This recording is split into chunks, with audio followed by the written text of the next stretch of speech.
Em tiếp tục test máy cắt không bao bia ra cho khách.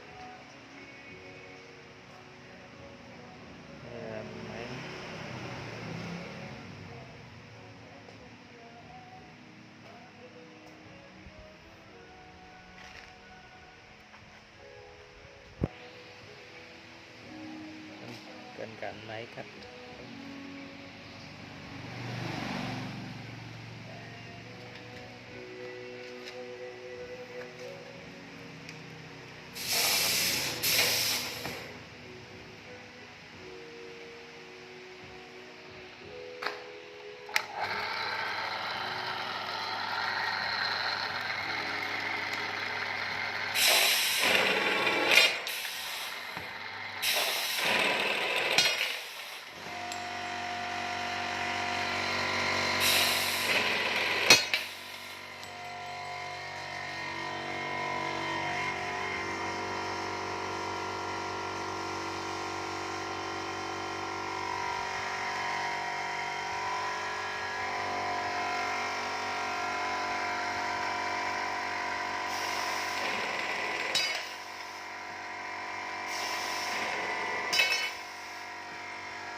Đây là con thứ hai.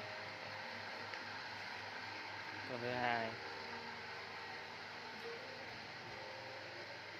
máy cắt không ba via dành cho cắt ống tròn. Này em giao cho bên xưởng sơ đồ